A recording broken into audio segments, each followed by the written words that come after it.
സത്യവും അസത്യവും വേർതിരിച്ച മഹാൻ അൽ ഫാറൂഖ്. ഉമർ റളിയല്ലാഹു അൻഹുവിന് ലഭിച്ച പ്രശസ്തമായ വിശേഷണം. അൽ ഫാറൂഖ് ചരിത്രത്തിൽ തിളങ്ങി നിൽക്കുന്ന പദമാണ്. ഇസ്ലാം സത്യമാണെന്ന് ബോധ്യപ്പെട്ടു, ഉടനെ ഇസ്ലാം സ്വീകരിച്ചു. ഖുറൈശികളുടെ ദീൻ മിഥ്യയാണെന്ന് ബോധ്യപ്പെട്ടു. ഇക്കാര്യം കഅബ ഷരീഫിന്റെ സമീപത്ത് വെച്ച് പരസ്യമായി തന്നെ പ്രഖ്യാപിച്ചു. ഖുറൈശി പ്രമുഖരുടെ മുമ്പിൽ വെച്ചായിരുന്നു പ്രഖ്യാപനം. ആർക്കു വേണ്ടിയും സത്യം മൂടിവെച്ചില്ല, സത്യം തുറന്നു പറയും. അവസാനം വരെയും ഈ സ്വഭാവം നിലനിർത്തി അൽ ഫാറൂഖ് എന്ന വിശേഷണം അന്വർത്ഥമാക്കി.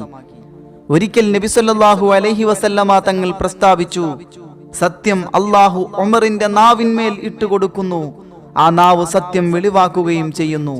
ഒന്നോർത്തു നോക്കൂ, ഉമർ ഇബ്നുൽ ഖത്താബ് റളിയല്ലാഹു അൻഹുവിന്റെ നാവിന് കിട്ടിയ പ്രശംസ നബി സല്ലല്ലാഹു അലൈഹി വസല്ലമ തങ്ങളാണ് പ്രശംസിച്ചത്. നബി സല്ലല്ലാഹു അലൈഹി വസല്ലമ തങ്ങൾ പ്രശംസിച്ചാൽ അല്ലാഹുവും പ്രശംസിച്ചു.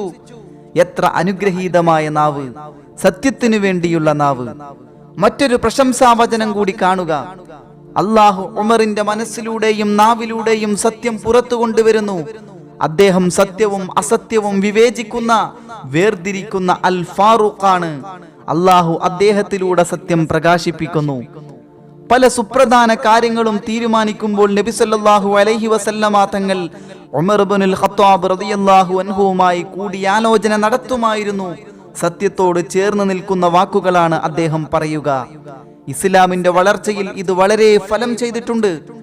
ഇബ്രാഹിം നബി അലൈഹിസ്സലാം കഅബാലയത്തിൽ ചുമറ് കെട്ടുമ്പോൾ കയറി നിന്ന കല്ല്, കുട്ടിക്കാലം മുതൽ അത് കാണുന്നുണ്ട് ഉമർ റളിയല്ലാഹു അൻഹു. ക്രൈസ്തവ യഹൂദ പുരോഹിതന്മാർ ഇബ്രാഹിം നബി അലൈഹിസ്സലാമിനെ കുറിച്ച് പറയുന്നത് അദ്ദേഹം കേട്ടിട്ടുണ്ട്.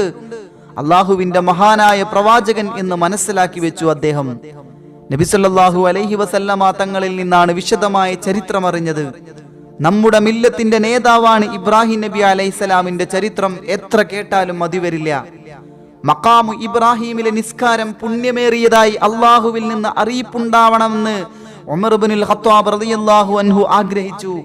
ആഗ്രഹം നബി സല്ലല്ലാഹു അലൈഹി വസല്ലമ തങ്ങളോട് പറയുകയും ചെയ്തു. ഏറെ കഴിഞ്ഞില്ല, ആഗ്രഹം നിറവേറി. വിശുദ്ധമായ വചനമിറങ്ങി, അത്തഖിദു മിൻ മഖാമി ഇബ്രാഹിം മുസല്ല. മഖാമു ഇബ്രാഹിമിൽ നിന്നും ഒരു നിസ്കാര സ്ഥാനം നിങ്ങൾ ഏർപ്പെടുത്തുകയും ചെയ്യുക. തവാഫ് പൂർത്തിയാക്കിയ ശേഷം നബി സല്ലല്ലാഹു അലൈഹി വസല്ലമ തങ്ങൾ മഖാമു ഇബ്രാഹിമിന്റെ പിന്നിൽ വന്ന് നിസ്കരിച്ചു. അതുപോലെ ഇന്നും ആ നിസ്കാരം നടന്നു വരുന്നു. ഉമർ ഇബ്നുൽ ഖത്താബ് റളിയല്ലാഹു അൻഹു ഒരിക്കൽ ഇങ്ങനെ പ്രസ്താവിച്ചു, ഞാൻ ആഗ്രഹിച്ച 3 കാര്യങ്ങൾ അല്ലാഹു തആല അനുവദിച്ചു തന്നിട്ടുണ്ട്. ഞാൻ പറഞ്ഞു, അല്ലാഹുവിന്റെ റസൂലേ, മഖാമു ഇബ്രാഹിമിൽ നിന്ന് ഒരു നിസ്കാര സ്ഥാനം സ്വീകരിച്ചെങ്കിൽ കൊള്ളാമായിരുന്നു. അതനുവദിച്ചുകൊണ്ട് വിശുദ്ധ വചനമിറങ്ങിയിട്ടുണ്ട്. മറ്റൊരിക്കൽ ഞാൻ പറഞ്ഞു, അല്ലാഹുവിന്റെ റസൂലേ, അങ്ങയുടെ വീട്ടിൽ നല്ല മനുഷ്യരും ദുഷിച്ച ആളുകളും വരും. അങ്ങയുടെ ഭാര്യമാരെ കാണാൻ ഇടവന്നേക്കും. അതുകൊണ്ട് അങ്ങയുടെ ഭാര്യമാർ പർദ്ദ ആചരിച്ചാൽ കൊള്ളാമായിരുന്നു. ഉമർ ഇബ്നുൽ ഖത്താബ് റളിയല്ലാഹു അൻഹു ആഗ്രഹിച്ചത് തന്നെ നടന്നു. പർദ്ദ ആചരിക്കാൻ ആയത്തിറങ്ങുകയും ചെയ്തു. ഒരിക്കൽ പ്രവാചക പത്നിമാർ ചിലവിന് കൂടുതൽ പണം ആവശ്യപ്പെട്ടു. നബി സല്ലല്ലാഹു അലൈഹി വസല്ലമ തങ്ങൾക്ക് ബുദ്ധിമുട്ടായി. ഒരു പിണക്കത്തിന്റെ അവസ്ഥ വന്നു. ഉമർ റളിയല്ലാഹു അൻഹു പ്രവാചക പത്നിമാരോട് ഇങ്ങനെ പറഞ്ഞു, നബി സല്ലല്ലാഹു അലൈഹി വസല്ലമ തങ്ങൾ നിങ്ങളെ വിവാഹമോചനം നടത്തിയാൽ നിങ്ങളെക്കാൾ മെച്ചമായത് അല്ലാഹു തആല നൽകും. ഈ ആശയത്തിൽ ദിവ്യവചനമിറങ്ങി. പത്നിമാരെല്ലാം ഖേദിച്ചു മടങ്ങി. ഉന്നത പദവിയിൽ തന്നെ കഴിഞ്ഞുകൂടി. ഉമറുൽ ഫാറൂഖ് റളിയല്ലാഹു അൻഹുവിന്റെ ജീവിതത്തിൽ ഇങ്ങനെയുള്ള അനേകം സംഭവങ്ങൾ കാണാൻ കഴിയും. ധീരനായ ഉമർ റളിയല്ലാഹു അൻഹുവിനെ പിടിച്ചുലച്ച സംഭവമായിരുന്നു നബി സല്ലല്ലാഹു അലൈഹി വസല്ലമ തങ്ങളുടെ വഫാത്ത്. നബി തങ്ങൾ വഫാത്തായി എന്ന് പറയുന്നവന്റെ കൈകാലുകൾ വെട്ടും എന്ന് വിളിച്ചു പറയുകയാണ്. ഉമർ റളിയല്ലാഹു അൻഹുവിനെ സമാശ്വസിപ്പിക്കാൻ അബൂബക്കർ സിദ്ദീഖ് റളിയല്ലാഹു അൻഹുവിനെ മാത്രമേ കഴിഞ്ഞുള്ളൂ. വിശുദ്ധ ഖുർആനിലെ ഒരു വചനം ഓതി കേൾപ്പിച്ചു. ആ വചനം മനസ്സിലേക്ക് ഇറങ്ങിച്ചെന്നു. അപ്പോൾ നേർത്ത ആശ്വാസം ലഭിച്ചു. പ്രവാചകൻ വഫാത്തായിരിക്കുന്നു എന്ന വസ്തുത ഉമർ റളിയല്ലാഹു അൻഹുവിന്റെ മനസ്സംഗീകരിച്ചു. നബി സല്ലല്ലാഹു അലൈഹി വസല്ലമ തങ്ങൾ വഫാത്താകുമ്പോൾ അബൂബക്കർ റളിയല്ലാഹു അൻഹു സമീപത്തുണ്ടായിരുന്നില്ല. അദ്ദേഹം ഉടനെ വന്നു ചേർന്നു. ഉമർ റളിയല്ലാഹു അൻഹു തുടങ്ങി പല സ്വഹാബിമാരും പരിസരം മറന്ന് സംസാരിക്കുന്നു. അപ്പോൾ അബൂബക്കർ സിദ്ദീഖ് റളിയല്ലാഹു അൻഹു വിളിച്ചു പറഞ്ഞു, മുഹമ്മദ് നബി സല്ലല്ലാഹു അലൈഹി വസല്ലമ തങ്ങളെ ആരെങ്കിലും ആരാധിക്കുന്നുവെങ്കിൽ മുഹമ്മദ് നബി സല്ലല്ലാഹു അലൈഹി വസല്ലമ തങ്ങൾ മരണപ്പെട്ടിരിക്കുന്നു. അള്ളാഹുവിനെ ആരെങ്കിലും ആരാധിക്കുന്നുവെങ്കിൽ അവൻ ശേഷിച്ചിരിക്കുന്നു. ഇത്രയും പറഞ്ഞ ശേഷം സൂറത്ത് ആലി ഇമ്രാനിലെ 144-ാമത്തെ വചനം ഉദ്ധരിച്ചു. ആയത്ത് ഇപ്രകാരമാണ്: വമാ മുഹമ്മദുൻ ഇല്ലാ റസൂലുൻ ഖദ് ഖലത് മിൻ ഖബ്ലിഹി റുസുൽ അഫ ഇമ്മാത ഔ ഖുതില ഖലബ്തും അലാ അഅഖാബികും വമൻ യൻഖലിബ് അലാ അഖിബൈഹി ഫലൻ യദുറല്ലാഹ ശൈആ വസയജ്സില്ലാഹ ശാകിരീൻ. മുഹമ്മദ് ഒരു റസൂൽ അല്ലാതെ മറ്റൊന്നുമല്ല. അദ്ദേഹത്തിന് മുമ്പ് പല പ്രവാചകന്മാരും കടന്നുപോയിട്ടുണ്ട് എന്നിരിക്കെ അദ്ദേഹം മരണപ്പെടുകയോ കൊല്ലപ്പെടുകയോ ചെയ്തുവെങ്കിൽ നിങ്ങൾ നിങ്ങളുടെ മടമ്പുകാലുകളിൽ പിന്തിരിഞ്ഞു പോവുകയാണോ? ആരെങ്കിലും തന്റെ മടമ്പുകാലിൽ പിന്തിരിഞ്ഞു പോയാൽ അവൻ അള്ളാഹുവിന് യാതൊരു ദ്രോഹവും വരുത്തുകയില്ല. നന്ദി കാണിക്കുന്നവർക്ക് അള്ളാഹു പ്രതിഫലം നൽകുക തന്നെ ചെയ്യും. വലിയ മനപ്രയാസവും ക്ഷോഭവും അടങ്ങിയപ്പോൾ ഉമർ റളിയല്ലാഹു അൻഹു തന്റെ ഉത്തരവാദിത്തത്തെക്കുറിച്ച് ഓർത്തു. നബി സല്ലല്ലാഹു അലൈഹി വസല്ലമ തങ്ങൾ മുസ്ലിങ്ങളുടെ അഭയ കേന്ദ്രമായിരുന്നു. ആ അഭയ കേന്ദ്രം കൺമുമ്പിൽ നിന്ന് നീങ്ങിപ്പോയിരിക്കുന്നു. മുസ്ലിങ്ങൾ അഭയമില്ലാത്തവരായി പോവരുത്. അവർക്കൊരു നേതാവ് വേണം. അതാണ് ആദ്യം വേണ്ടത്. നേതാവിനെ കുറിച്ചായി ചിന്ത. പലരുമായും ചർച്ച ചെയ്തു. അൻസാറുകൾ വിചാരിച്ചു ഖലീഫ തങ്ങളിൽ നിന്നാവണമെന്ന്. അവർ ബനി സാഇദ എന്ന കെട്ടിടത്തിൽ ഒത്തുകൂടി. വിവരമറിഞ്ഞ് അബൂബക്കർ സിദ്ദീഖ് റളിയല്ലാഹു അൻഹു, ഉമർ ഇബ്നുൽ ഖത്താബ് റളിയല്ലാഹു അൻഹു, അബൂ ഉബൈദ റളിയല്ലാഹു അൻഹു എന്നിവർ അവിടെ എത്തി. തങ്ങളുടെ വാദങ്ങൾ ദുർബലമാണെന്ന് അവർക്ക് ബോധ്യപ്പെടുത്തി കൊടുത്തു. അതോടെ അവർ പിന്തിരിയുകയാണ് ഉണ്ടായത്.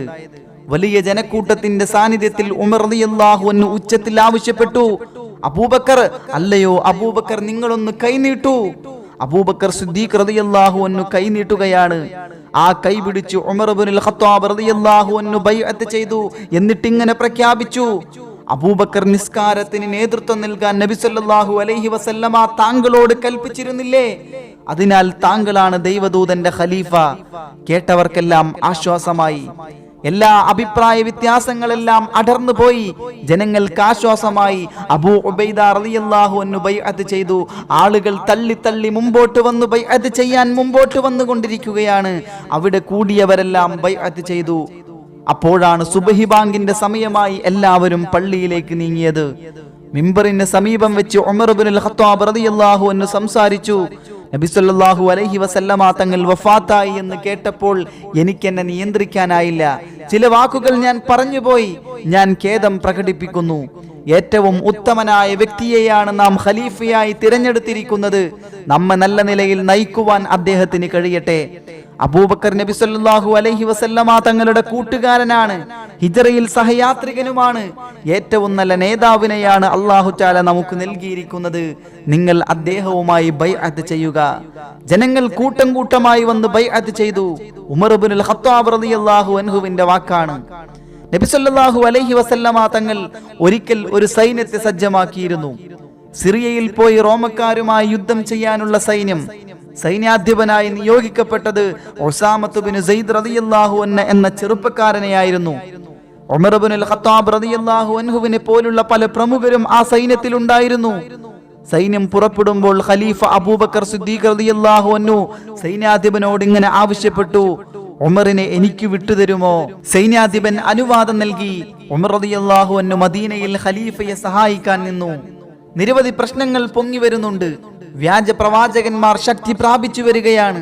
ഇനി സക്കാത്ത് കൊടുക്കുകയില്ലെന്ന് ചിലർ വാശി പിടിക്കുന്നു. മതം ഉപേക്ഷിക്കാൻ ഒരു കൂട്ടർ ശ്രമിക്കുകയാണ്. ഇസ്ലാമിന്റെ ശത്രുക്കൾ ഒളിഞ്ഞും തെളിഞ്ഞും രംഗത്ത് വരുന്നു. ഈ പ്രശ്നങ്ങളെല്ലാം ശക്തമായി നേരിടാൻ ഉമർ ഇബ്നുൽ ഖത്താബ് റളിയല്ലാഹു അൻഹു ഖലീഫയെ സഹായിച്ചു. ഉമർ ഇബ്നുൽ ഖത്താബ് റളിയല്ലാഹു അൻഹുവിന്റെ അഭിപ്രായ പ്രകാരം വിശുദ്ധ ഖുർആൻ ഗ്രന്ഥരൂപത്തിൽ ക്രോഡീകരിക്കപ്പെടുകയും ചെയ്തു.